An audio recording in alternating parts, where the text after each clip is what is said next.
안녕하세요. 서울대학교 통일교육연구센터장 박성춘 교수입니다.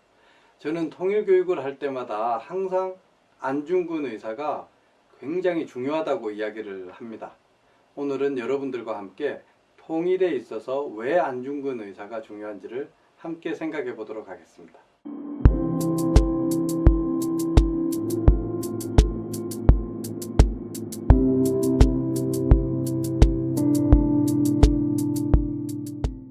(2018년 8월에) 남과 북이 공동으로 안중근 의사의 유해를 발굴하기로 합의를 했죠.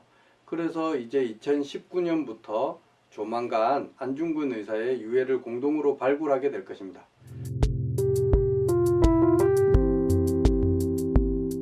통일을 생각할 때면 갈라진 남과 북이 다시 하나가 되는 것으로 생각을 하는 경우가 많죠.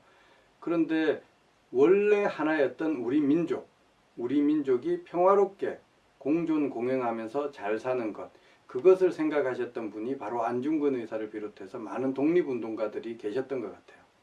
저는 특히 안중근 의사의 생애와 생각을 더 잘 이해하기 위해서 크라스키노, 블라디보스톡, 우수리스크, 그리고 마지막으로 생을 마감하셨던 리순, 그 곳들을 여러 차례 방문해 보게 되었습니다. 연해주를 방문했을 때 제가 가장 인상적이었던 곳은 크라스키노라고 하는 곳에 있는 단지 동맹 기념비였어요. 그 기념비 앞에 보면 핏방울 형상의 조각상도 있는데 거기에 설명을 보면 안중근 의사를 비롯해서 12명의 젊은 독립운동가들이 모여서 왼손 무명지를 자르고 거기에서 나오는 피를 모아서 대한독립이라고 태극기에다가 씁니다. 그리고 대한국 만세라고 삼창을 했다고 나와요. 그때 당시 안중근 의사의 나이가 30살 젊은 청년이었어요. 단지동맹 기념비 앞에 안중근 의사의 이 유명한 손바닥 모습 있죠. 이게 부조의 형태로 이렇게 새겨져 있어요. 제 손을 그 옆에다가 살짝 대봤는데 제 손이 상당히 작은 편이거든요. 그런데 안중근 의사의 손이 정말 작더라고요. 크라스키노라고 하는 곳은 굉장히 중요한 곳인데요. 바로 안중근 의사께서 이토 히로부미의 저격을 준비하셨던 곳이에요. 유명한 독립운동가였고 안중근 의사를 지원하셨던 최재형 선생님의 집에서 그것을 준비했었는데 최재형 선생님의 딸인 올가의 회고록에 보면 바로 그 내용이 나옵니다. 노보키예프스키, 현 크라스키노라고 하는 곳이죠. 이곳에 살 때였다. 안흥칠이라는 사람이 있었다. 내가 듣기로 누군가를 사살할 준비를 한다고 했다. 우리 집 마당벽에 사람의 모습을 그려놓고서 곤촉 사격 훈련을 하고 있었다. 바로 이런 내용이 나옵니다. 안중근 의사께서 크라스키노에서 하얼빈으로 가실 때 우덕순 선생님과 유동화 선생님과 함께 가게 돼요. 최재형 선생님이 사장으로 있었던 대동공보의 기자의 자격으로 가게 되는데요. 이때 옆에 있었던 유동화 선생님은 그때 당시 나이가 18살이었다고 합니다. 러시아에서 유학을 하면서 러시아어를 잘했기 때문에 안중근 의사의 번역, 통역을 하게 되고 거사를 하는데 큰 도움을 주게 되었죠.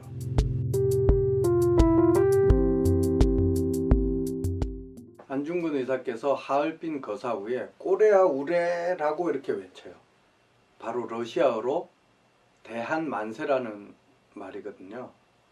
근데 왜 러시아어로 그렇게 외쳤을까요? 바로 하얼빈이 러시아의 영토였거든요. 그 당시에. 안중근 의사께서는 러시아 경찰에게 잡혀서 러시아 법원에서 재판을 받을 것으로 예상을 했는데 그 예상과 달리 일본 군대에서 안중근 의사를 하얼빈에 있는 일본 영사관에다가 가두게 됩니다. 일본 영사관이라는 말은 하얼빈이 일본의 영토가 아니었다는 말이죠.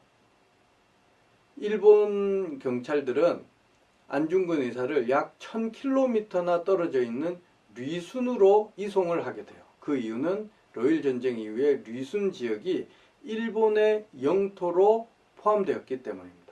그래서 일본의 감옥에 가두게 되고 일본의 법원인 리순 법원에서 재판을 하기 위해서 안중근 의사를 그 먼 리순까지 이송하게 되는 것이죠.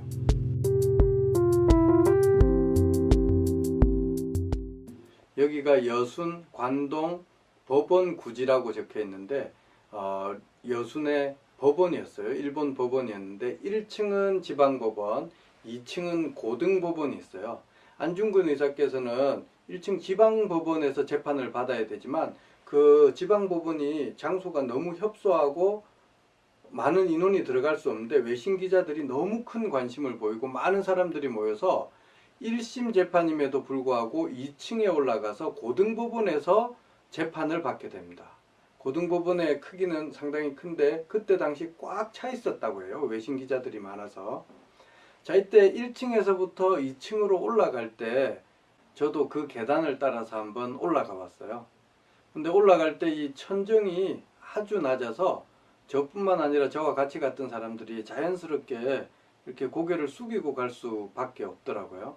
이 고등법원 재판을 받았던 장소에는 서울대학교 윤리교육과 대학생들 그리고 서울대학교 무용부 학생들과도 함께 왔었는데요. 서울대학교 무용부 학생들과는 이곳에서 무용 영상을 함께 촬영하기도 했었습니다. 바로 이곳에서 재판을 받게 되는데요. 재판을 받으실 때 아주 당당하셨다고 해요. 이토 히로부미를 살해한 이유를 15가지로 조목조목 드시는데 그 몇 가지를 예를 들면 명성황후를 시해한 죄, 고종황제를 폐위시킨 죄, 을사오늑약과 정미칠조약을 강제로 체결한 죄, 그리고 군대를 해산한 죄, 무고한 한국인을 학살한 죄, 동양의 평화를 깨트린 죄 등 이 다양한 이유를 댑니다. 그때 당시에 방청객이었던 많은 외신 기자들이 이 당당함에 감동을 하게 되고 이 내용들을 전 세계 언론에 알리게 되는 것이죠.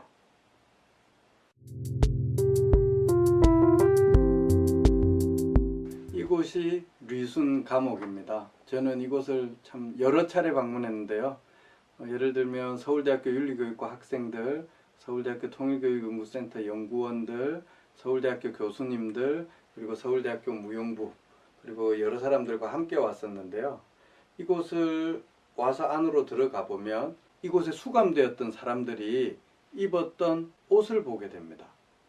그때 이 천을 만져보면 주황색과 파란색 그 죄수복이 있는데 깜짝 놀라요. 안중근 의사께서 이곳에 수감된 것이 1909년 10월 26일 날 하얼빈에서 의거를 하시고 1910년 3월 26일 날 사형을 당하시게 되는데 그러면 늦가을 겨울이라고 볼 수가 있는데 그 추위에 이 감옥 속에서 이 얇은 천으로 그 몸을 감쌌다고 생각을 하니까 숙연한 마음이 들었습니다.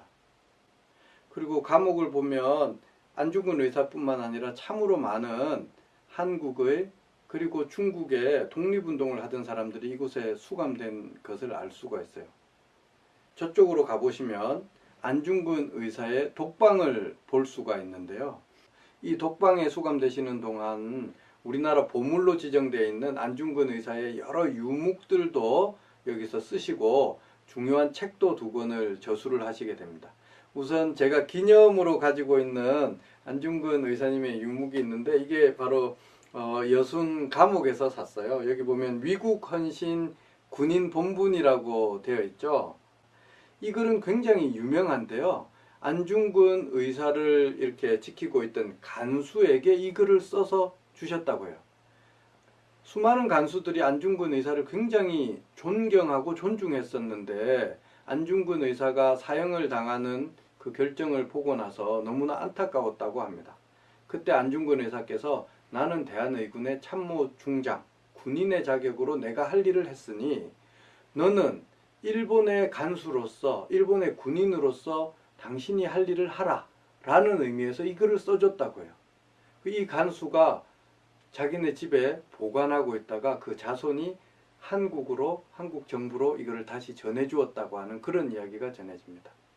그 외에 중요한 2권의 책이 저술이 됩니다. 한 권은 안흥칠 역사라고 해서 안중근 의사의 자서전이 나오게 되고요. 그를 통해서 우리가 안중근 의사의 일대기를 이해할 수가 있어요. 두 번째 중요한 책이 바로 동양평화론이라고 하는 책인데, 이 책은 안타깝게도 2장까지만 저술을 하시고 완성을 하지 못한 채로 사형을 당하시게 됩니다.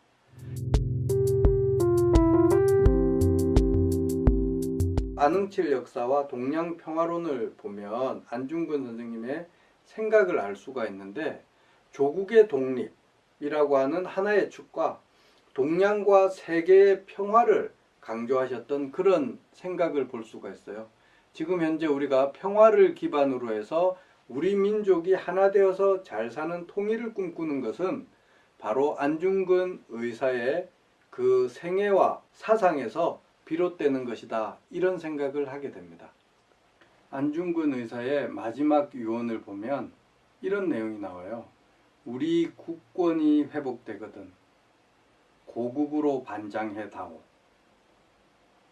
자, 우리가 남북이 공동으로 안중근 의사의 유해를 발굴을 한다면 고국으로 모셔올 때 우리는 과연 남으로 모셔와야 될까요?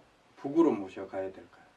아니면 유해를 남과 북으로 나누어 모셔야 할까요?